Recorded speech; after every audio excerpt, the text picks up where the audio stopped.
everyone, I am Pooja Grover, the senior chemistry mentor. तो हमारा chapter है equilibrium. अब इक्विलिब्रियम क्या है?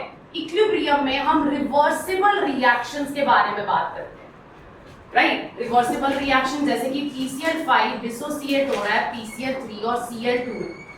तो जिस रेट से PCl5 डिसोसिएट हो रहा है उसी रेट से PCl3 और Cl2 एसोसिएट होकर PCl5 बना रहे हैं। That means rate of forward reaction और rate of backward reaction equal होगा।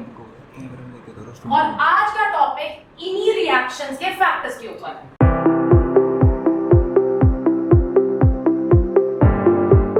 अब जैसे जब भी आप खाना खाते हो, अगर उसमें नमक कम हो जाए तो आप उसमें नमक थोड़ा ज्यादा ऐड करते हो, बिकॉज आपकी जो स्टेबल स्टेट है उसको वो एप्ट अमाउंट ऑफ नमक चाहिए। मतलब अगर कम है तो थोड़ा ज्यादा डाल देते हो, बट अगर ज्यादा हो जाता है तो उसको कम करने की भी कोशिश करते हो, बिकॉज वो आपकी इक्विलिब्रियम स्टेट है।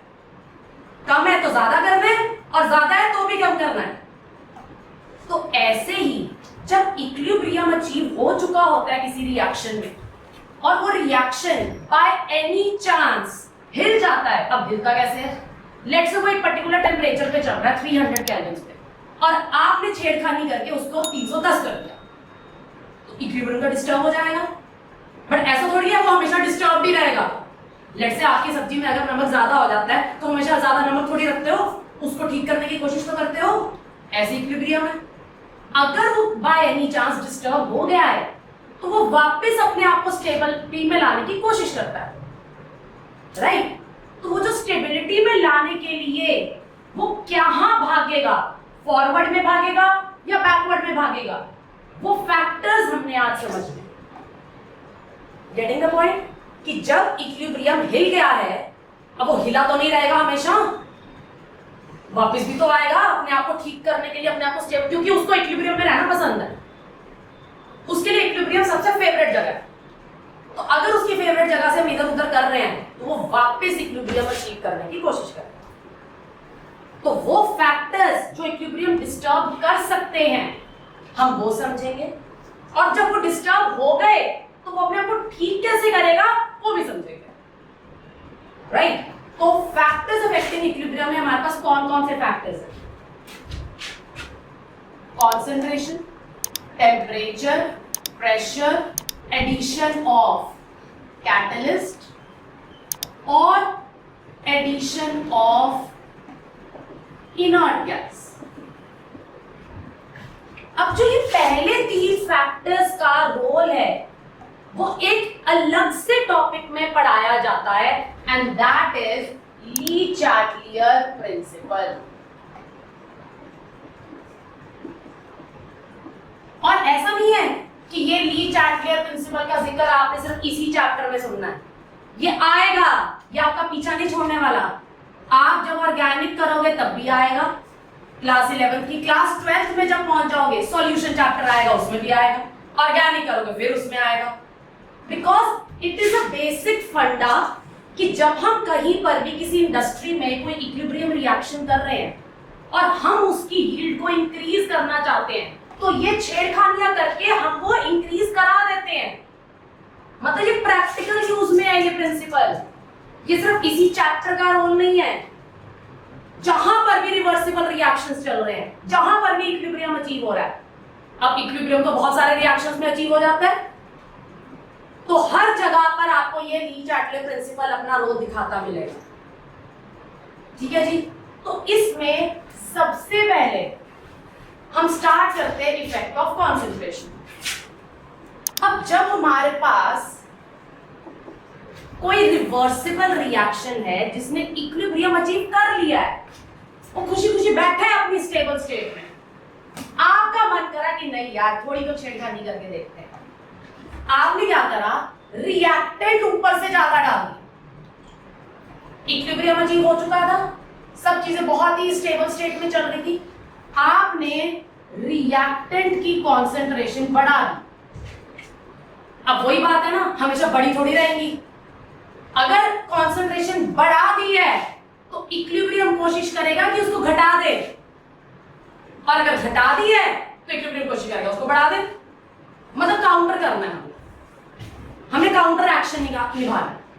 तो अगर रिएक्टेंट की कॉन्सेंट्रेशन, इसकी कॉन्सेंट्रेशन बढ़ा दी है तो वो घटेगी कब? जब ये रिएक्शन प्रोडक्ट में कन्वर्ट होना शुरू हो जाएगा। ऑब्वियसली बात है ना, ये तो बेसिक फंड है, जब भी कोई रिएक्शन होता है तो विद टाइम रिएक्टेंट की कॉन्सेंट्रेशन कम होती है और प्रोडक्ट की बढ़ती है। अब मुझे रिएक्टेंट की कॉन्सेंट्रेशन कम करनी है। क्यों कम करनी है? क्योंकि आप में से किसी ने छेड़खानी करके वो बढ़ा दिया, आपने ऊपर से डाल दिया रिएक्टेंट, तो इस टाइम रिएक्टेंट की कॉन्सेंट्रेशन बढ़ी और मुझे उसको कम करना है। तो कम करने के लिए क्या करेंगे? रिएक्शन को फॉरवर्ड में भगाएंगे, मतलब हम नहीं भगाते, रिएक्शन खुद भगाता है, क्योंकि वो इक्विलिब्रियम दोबारा अचीव करना चाहता है, क्योंकि रिएक्टेंट की कॉन्सेंट्रेशन बढ़ा के इक्विलिब्रियम डिस्टर्ब हो चुका है। इस टाइम वो इक्विलिब्रियम में नहीं है। जब आपने रिएक्टेंट ऊपर से और ऐड कर दिया तो अब इक्विलिब्रियम में वो नहीं रहा, अब उसे दोबारा इक्विलिब्रियम में आना है। समझ आया? तो दोबारा इक्विलिब्रियम में आने के लिए reaction will move in forward direction. कहानी सॉर्टेड है? लेट्स से मैं उल्टा कर रही हूं, मैंने रिएक्टेंट की कॉन्सेंट्रेशन घटा दी। घटा कैसे दी? लेट्स से मैंने किसी तरीके से रिमूव करवा दिया उसको, या कोई ऐसा ऊपर से सब्सटेंस डाल दिया जो इसके साथ रिएक्ट कर गया, तो ऑब्वियसली फिर इसकी कॉन्सेंट्रेशन कम हो जाएगी, क्योंकि हमने यहाँ रिएक्टेंट दिया था प्रोडक्ट में कन्वर्ट होने के लिए, बट मैंने कोई ऐसी ऊपर से चीज डाल दी जो खुद जाके रिएक्टेंट के साथ रिएक्ट करने लगे, तो उसकी कॉन्सेंट्रेशन कम हो जाएगी। तो बहुत सारे तरीके होते हैं किसी भी चीज को कम करने के, ठीक है? तो लेट्स से रिएक्टेंट की कॉन्सेंट्रेशन कम हो गई। अब मैंने वही बात आपको बताई थी, अगर ज्यादा होगी है तो कम हो जाएगी उसको काउंटर करने के लिए, अगर कम होगी है तो अब वो ज्यादा होगी। अब ज्यादा कैसे होगी? जब प्रोडक्ट रिएक्टेंट में कन्वर्ट होगा तभी रिएक्टेंट की कॉन्सेंट्रेशन बढ़ेगी, तो मतलब reaction will move in backward direction. अब प्रोडक्ट की बात करते हैं। अगर प्रोडक्ट की कॉन्सेंट्रेशन बढ़ गई, अब आप लोग मुझे बताओ, प्रोडक्ट की कॉन्सेंट्रेशन बढ़ गई है, आपको क्या करना है? उसे घटाना है। क्या करोगे? बैकवर्ड जाएगा। एग्जैक्टली, क्योंकि जब रिएक्शन ऐसे मूव होगा तब ये घटेगा और ये बढ़ेगा, सो reaction will move in backward direction. अब अगर प्रोडक्ट की कॉन्सेंट्रेशन कम होगी, कम कैसे हुई? लेट्स से आपने किसी तरीके से उसे बाहर कर दिया, या कोई ऐसी चीज डाल दी जो प्रोडक्ट के साथ जाके रिएक्ट होगी, तो प्रोडक्ट की कॉन्सेंट्रेशन कम हो जाएगी, तब आपने उसको अब बढ़ाना है, राइट? तो अगर कॉन्सेंट्रेशन प्रोडक्ट की बढ़ानी है तो क्या होगा? फॉरवर्ड जाएगा, right? So reaction will move in forward direction. अब ये जो आपने अभी कहानी समझी, स्पेशली ये वाली, कि प्रोडक्ट की कॉन्सेंट्रेशन जब कम हो जाती है तो रिएक्शन फॉरवर्ड में जाता है, ये बहुत ज्यादा इंडस्ट्रीज में यूज होता है। जब हमने रॉ मटेरियल अपना डाला बट वो सारा रॉ मटेरियल प्रोडक्ट में कन्वर्ट ही नहीं हो पा रहा, क्योंकि रिवर्सिबल रिएक्शन है। रिवर्सिबल रिएक्शन में कभी भी एंड नहीं होता ना रिएक्शन का, क्योंकि वो वापस उल्टा घूम जाता है। बट अगर आप प्रोडक्ट को साथ के साथ बाहर करते रहो तो रिएक्शन ऑलवेज फॉरवर्ड में रहेगा, हम उसको इक्विलिब्रियम अचीव नहीं करने देंगे, हम उसको वापस घूमने ही नहीं देंगे। समझ आ रहा है? साथ के साथ प्रोडक्ट जो बन रहा है उसे बाहर करते रहो, reaction will always stay in forward direction. मतलब हम इस तरीके से डेलिबरेटली इक्विलिब्रियम डिस्टर्ब रख रहे हैं, हमने इक्विलिब्रियम अचीव नहीं होने देना, हमने उसको स्टेबिलिटी में जाने ही नहीं देना, क्योंकि अगर स्टेबिलिटी में चला गया तो वापस घूम जाएगा, हमने उसको वापस घूमने ही नहीं देना। Okay, now let's consider a reaction. अगर हम इस रिएक्शन के लिए एक ग्राफ प्लॉट करें जिसमें जैसे हमने स्टार्टिंग में भी तो करे थे। यहां पर हम रखेंगे कॉन्सेंट्रेशन, याद है जब डायनेमिक इक्विलिब्रियम का भी बता रही थी मैं, अभी याद आएगा टाइम 0 पर तो प्रोडक्ट बना ही नहीं है ना, तो प्रोडक्ट की कॉन्सेंट्रेशन तो 0 से शुरू होगी, बट रिएक्टेंट तो होगा कुछ ना कुछ अमाउंट में। तो लेट्स से H2 की कॉन्सेंट्रेशन ये है और विद टाइम उसने इक्विलिब्रियम अचीव कर लिया, राइट। ये मैंने H2 की कॉन्सेंट्रेशन दी। ऐसे ही I2 की कॉन्सेंट्रेशन, फिर इक्विलिब्रियम अचीव हो गया, तो ये I2 की है। और अगर हम बात करें HI की तो 0 से शुरू होगी, राइट, इक्विलिब्रियम अचीव हो गया, ये HI। तो हमारे पास ये स्टेज यहां तक हम मान के चल लेते हैं कि हमने यहां पर अब कोई छेड़खानी कर दी। इस टाइम पर अब ये इक्विलिब्रियम में अच्छा भला चल रहा था, हमारा मन करा, हमने कहा चलो यार ऊपर से थोड़ा सा H2 डाल के देखते हैं क्या हो, राइट। तो इस पर्टिकुलर टाइम पर ऊपर से H2 ऐड हो गया। अब H2 की कॉन्सेंट्रेशन यहां की बजाय समवन हम यहां से शुरू कर लेते हैं क्योंकि हमने ऐड कर दिया ऊपर से, ठीक है। तो यहां से जब हमने H2 ऐड करा, अब H2 अकेला तो रिएक्शन करेगा नहीं, I2 की जरूरत तो उसको पड़नी ही है। तो ऐसा तो है नहीं कि I2 भी हमें ऊपर से ज्यादा डालना पड़ेगा, ऐसा नहीं होगा। I2 जिस कॉन्सेंट्रेशन में पड़ा है उसी से वो थोड़ा सा H2 के साथ और यूज हो जाएगा। समझ आया? तो मतलब ये जो I2 की कॉन्सेंट्रेशन यहां थी वो H2 जो ऊपर से ऐड करा उसके साथ रिएक्शन करके इक्विलिब्रियम अचीव हो गया। अब जब H2 और I2 का रिएक्शन हुआ तो बना तो HI ना, तो HI की भी तो कॉन्सेंट्रेशन यहां से बढ़ जाएगी। समझ आया? तो ये यहां से बढ़ के फिर इक्विलिब्रियम अचीव हो गया। अब ये चीज नए इक्विलिब्रियम में आ चुकी है। ये नया इक्विलिब्रियम अब चल रहा है। ये था पुराना इक्विलिब्रियम जब वो पूरा कांस्टेंट हो गया कॉन्सेंट्रेशन, ये पुराना इक्विलिब्रियम था। इक्विलिब्रियम डिस्टर्ब हुआ यहां, फिर दोबारा से वो नया इक्विलिब्रियम अब अचीव हो गया। तो मैं यहां पर लिख ही देती हूं, ये ओल्ड इक्विलिब्रियम, ये ओल्ड इक्विलिब्रियम, ये ओल्ड इक्विलिब्रियम और ये है न्यू इक्विलिब्रियम। हाँ जी, बना लो ये।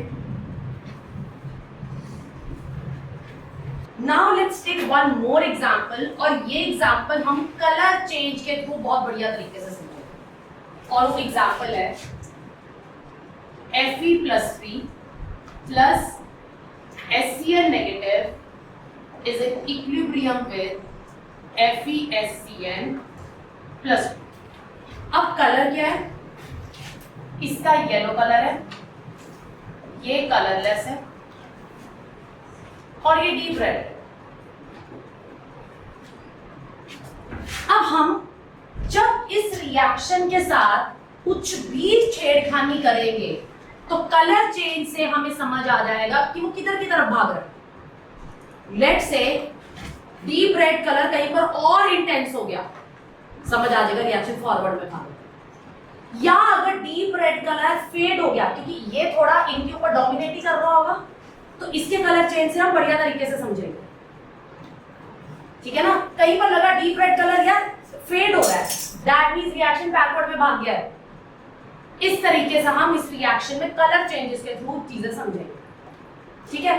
अब लेट्स से पहला चेंज हम लेकर आए वो था एडिशन ऑफ KHCl। अब वो मैं आपको समझा रही हूं कि रिएक्टेंट की कॉन्सेंट्रेशन बढ़ाना और घटाना कैसे था जब हमने जनरल समझा। अब एडिशन ऑफ KHCl में हमें थायोसाइनेट आयन मिल रहा है, तो इससे क्या हुआ, रिएक्टेंट में जो ये HCl नेगेटिव है इसकी कॉन्सेंट्रेशन बढ़ गई इसके डालने से। ये बात सबको क्लियर है? तो अब बताओ क्या होगा, रिएक्शन कहां भागेगा? इसकी कॉन्सेंट्रेशन बढ़ा दी हमने, फॉरवर्ड भागेगा। घटाने के लिए सिंपल सा फंडा है, जो चीज बढ़ाई है उसे घटाना है, जो घटाई है उसे बढ़ाना, राइट। हमने एससीएल नेगेटिव बढ़ा दिया है तो उसे कम करना है, कम करने के लिए उसको रिएक्ट करवाएंगे तभी कम होगा, यानी कि फॉरवर्ड में भागेगा, ठीक है। सो reaction will move in forward direction, और इससे डीप रेड कलर जो है वो और इंटेंस हो जाएगा, तो हम लिख देंगे intensity of red colour increases. कहानी सॉर्टेड है। अब addition of oxalic acid, anyone oxalic acid का फॉर्मूला आता है किसी को? सुना है? ऑक्सैलिक एसिड का नाम था,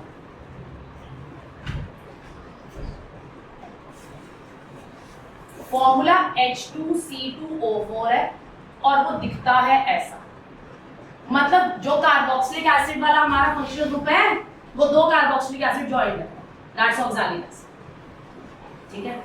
अब एडिशन ऑफ ऑक्सैलिक एसिड से क्या हो रहा है? अब आप सोचोगे यहाँ तो ऑक्सैलिक एसिड दिख नहीं रहा, बट मैंने आपको क्या समझाया था कि कई बार हम ऊपर से कोई ऐसी चीज डाल जाते हैं जो इनमें से किसी के साथ रिएक्शन कर जाती है और फिर इनमें से वो चीज डिक्रीज हो जाती है। अब हुआ क्या, जब ऑक्सैलिक एसिड डाला तो इसने रिएक्शन कर लिया फेरिक आयन के साथ, सो यहां पर हम ब्रैकेट में लिख देते हैं oxalic acid reacted with Fe+3 to form FeC2O4 whole thrice minus, मतलब ये जो C2O4 अनायनिक पोर्शन है वो आया यहाँ फेरिक आयन से, समझ आया? C2O4 अनायनिक है, जो H पॉजिटिव है वो कैटायनिक है, तो वो अनायनिक पोर्शन पहुंच गया है फेरिक आयन के साथ रिएक्शन कर। अब वही कहानी क्या हुई, हमें फेरिक आयन चाहिए था, इसके लिए उसको उठा के ले गया ऑक्सैलिक एसिड, तो दैट मींस यहां पर अब फेरिक आयन की कॉन्सेंट्रेशन कम हो गई, है ना। तो जब फेरिक आयन की कॉन्सेंट्रेशन कम हो गई तो अब क्या होगा? Backward, exactly. उसको बढ़ाने के लिए प्रोडक्ट तोड़कर रिएक्टेंट और देगा। ये बात सबको क्लियर है? सो reaction will move in backward direction. What about red color now? Decrease हो जाएगी उसकी इंटेंसिटी।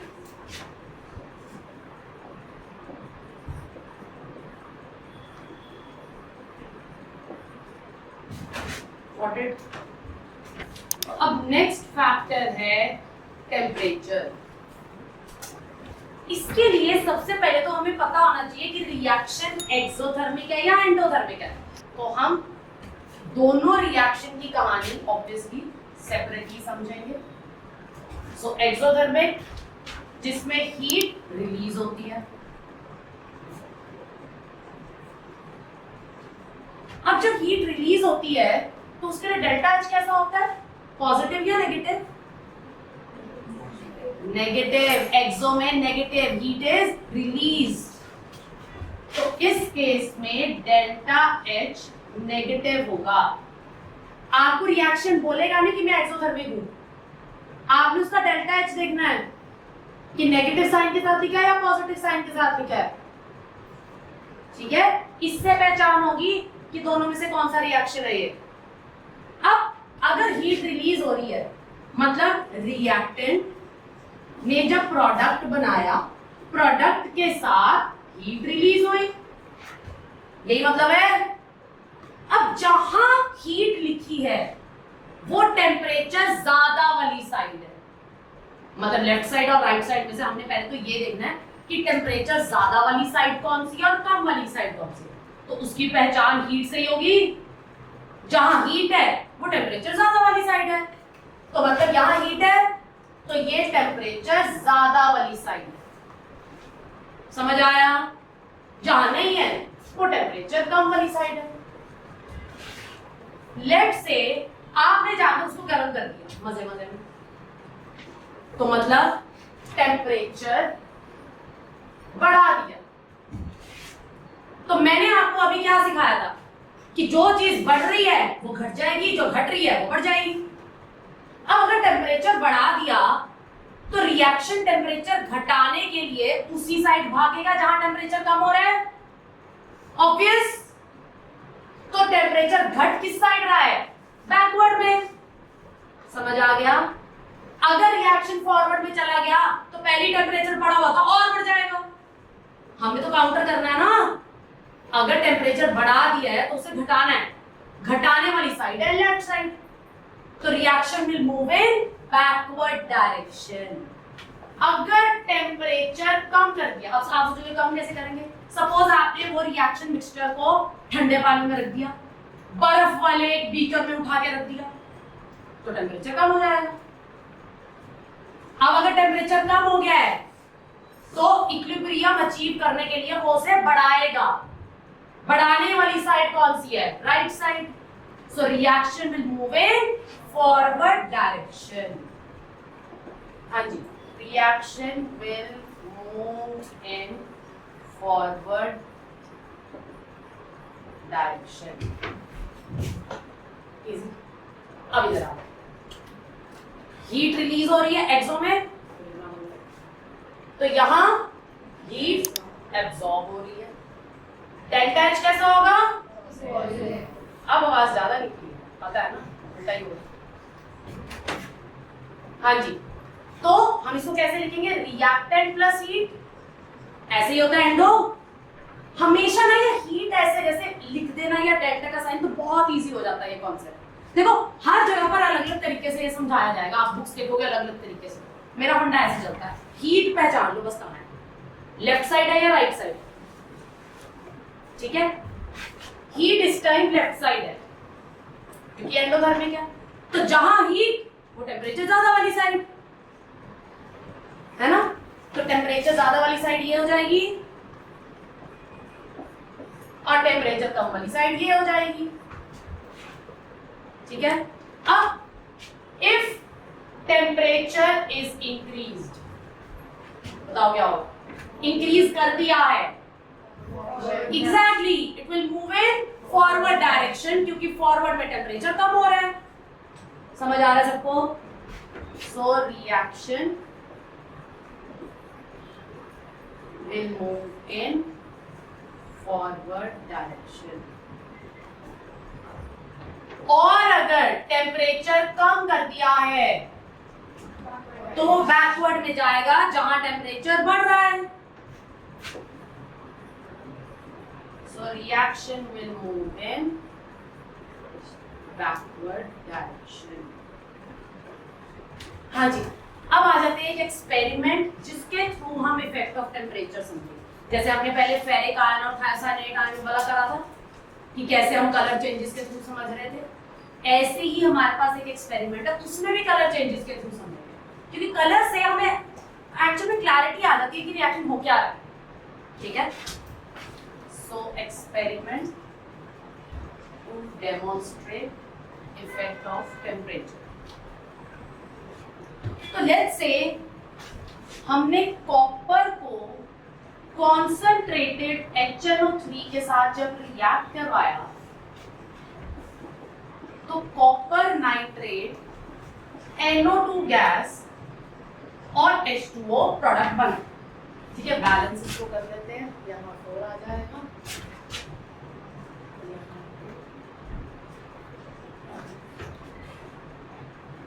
हो गया। अब ये जो NO2 गैस है, this NO2 gas, it's brown in colour,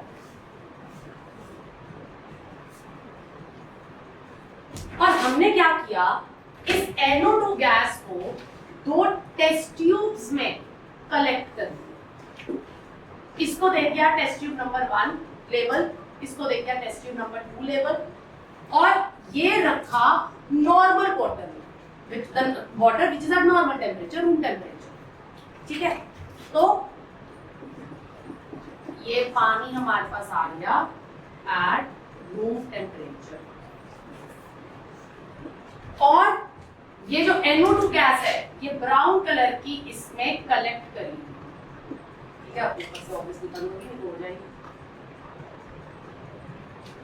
अब हो क्या रहा है, NO2 गैस की टेंडेंसी होती है टू डाइमराइज। डाइमराइज मतलब दो NO2 जुड़कर एक बन जाते हैं N2O4, मतलब रिएक्शन हो रहा है NO2, दो NO2 के मॉलिक्यूल्स जुड़कर N2O4 बन गए, तो ये डाइमर बन गया। डाइमर मतलब दो मॉलिक्यूल का कॉम्बिनेशन। अगर तीन मॉलिक्यूल का कॉम्बिनेशन होता तो ट्राइमर, चार का होता तो टेट्रामर, ऐसी पॉलीमर होता है, बहुत सारे मॉलिक्यूल्स के कॉम्बिनेशन हो गया, ये स्टेप डाइमर, ठीक है। अब ये ब्राउन और ये कलरलेस, ठीक है। ये जो रिएक्शन इस टाइम हमारे सामने हो रहा है दैट इज एक्सोथर्मिक रिएक्शन, मतलब डेल्टा H नेगेटिव। तो अगर मैं उसको कोई हीट वाले पैटर्न में लिख दूं जिससे हमें ज्यादा अच्छे से समझ आता है, तो मैं ऐसे लिख सकती हूँ,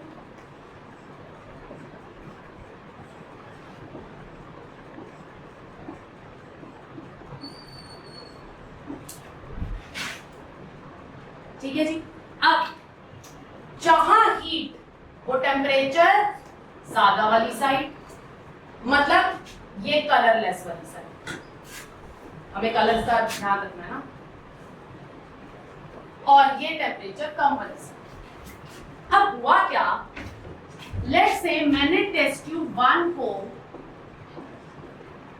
उठाकर यहां इस बीकर में रखा, और ये बीकर है बॉइलिंग वाटर,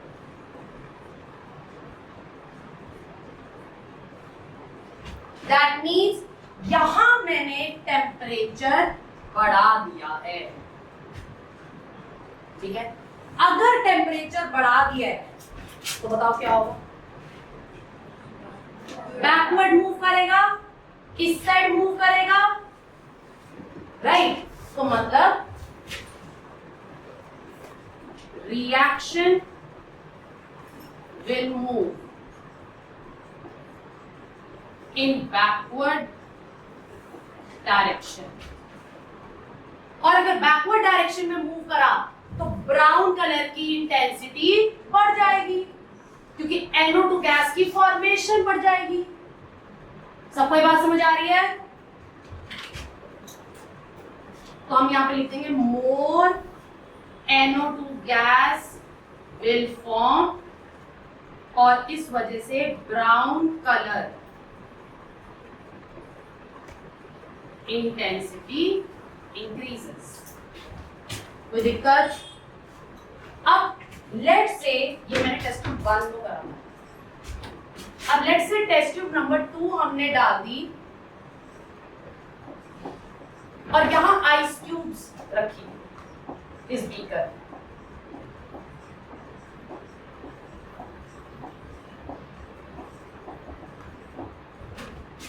मतलब यहां मैंने क्या करा, ये कंफ्यूजन तो नहीं होगी, इसको मार्क कर दो। यहां मैंने क्या करा, टेम्परेचर घटा दी। अब टेम्परेचर अगर कम हो गया है तो उसको बढ़ाना है, बढ़ाने के लिए फॉरवर्ड, और अगर वो फॉरवर्ड मूव कर गया है तो मतलब अब N2O4 गैस और फॉर्म होगी, राइट। सो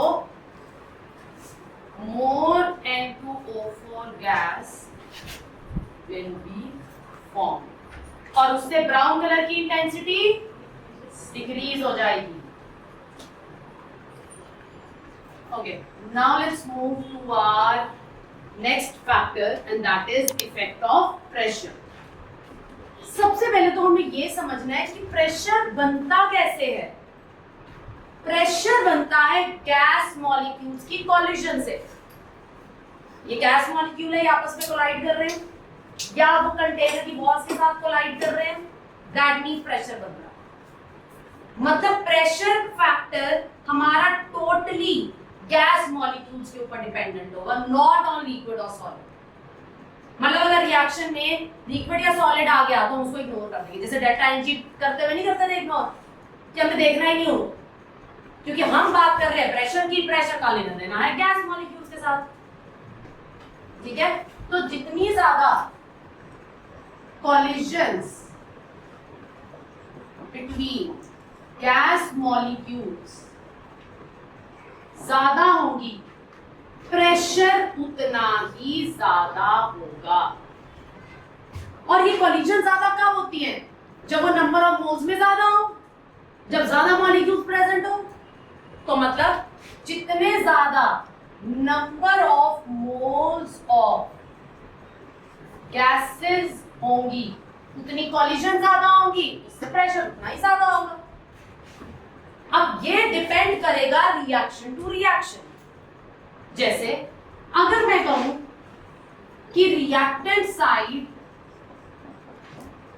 हमारे पास 2 गैसियस मोल्स हैं और प्रोडक्ट साइड हमारे पास 3 गैसियस मोल्स हैं, सॉलिड दोनों हमने इग्नोर ही रखना। तो हमने देखा NR गैसियस मतलब number of moles of reactant which are gaseous, they are 2, and number of moles of product gaseous 3। वही कहानी, जहां मोल्स ज्यादा है वो प्रेशर ज्यादा वाली साइड है। समझ आया? तो मतलब यहां प्रेशर ज्यादा होगा और यहां प्रेशर कम होगा। ये जो मैं लिख रही हूं ये सिर्फ हमें कॉन्सेप्ट समझने के लिए मैं ऐसे लिख रही हूं, वही जो तुम्हारी बड़ी बात है। अब लेट्स से मैंने यहां पर प्रेशर बढ़ा दिया, अब बताओ क्या होगा? एग्जैक्टली, अगर प्रेशर बढ़ गया तो वो घटाने की कोशिश करेगा और घटाने वाली साइड कौन सी होगी? बैकवर्ड साइड, मतलब वो रिएक्टेंट की तरफ जाएगा जहां कम मोल्स हैं, जहां उसका प्रेशर कम हो जाएगा।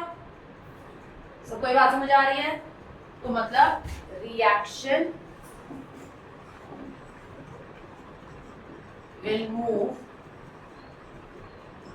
in backward direction। फिर अगर प्रेशर कम कर दिया तो वो ज्यादा वाली साइड भागेगा और ज्यादा साइड है राइट साइड, यानी कि वो फॉरवर्ड में जाएगा। ठीक है जी? So reaction will move in forward direction। Let's take one example, Haber's process। क्या होता है Haber's process? अरे ICSE वालों ने पढ़ा होगा। हाँ जी तन्वी। अमोनिया गैस की production using N2 and H2 gas. कुछ याद आया? हाँ जी, आप लोग बताओगे मुझे। NR गैसेस 4, NP गैसेस कौन सी साइड प्रेशर ज्यादा वाली है? वेरी गुड, ये प्रेशर ज्यादा वाली साइड है, ये प्रेशर कम वाली साइड है। अगर प्रेशर बढ़ा दिया, हाँ जी, अगर प्रेशर बढ़ा दिया तो वो घटाने वाली साइड भागेगा यानी कि फॉरवर्ड, और इससे अमोनिया की प्रोडक्शन बढ़ जाएगी। अब जैसे आप हेबर्स प्रोसेस करा रहे हो इंडस्ट्री में, अमोनिया की प्रोडक्शन करा रहे हो, तो आप तो यही चाहोगे ना ज्यादा से ज्यादा प्रोडक्ट फॉर्म हो, ज्यादा से ज्यादा अमोनिया फॉर्म हो। तो आप क्या करोगे? प्रेशर बढ़ा दोगे ताकि वो फॉरवर्ड डायरेक्शन में ही भागता रहे। समझ आया? सो reaction will move in forward direction और इससे प्रोडक्शन ऑफ अमोनिया इंक्रीज हो। तो इंडस्ट्रीज में ऐसे ही तरीकों से काम किया जाता है, जो सारे रिवर्सिबल रिएक्शंस हैं। ठीक है? इफ प्रेशर डिक्रीजेस तो वो बढ़ाने वाली साइड भागेगा, दैट मीन्स बैकवर्ड में भागेगा। तो इससे हमें समझ आ रहा है कि इस पर्टिकुलर रिएक्शन में अमोनिया की प्रोडक्शन बढ़ाने के लिए हमें प्रेशर ज्यादा रखना पड़ेगा। So we'll get more such interesting topics of chemistry in our upcoming videos.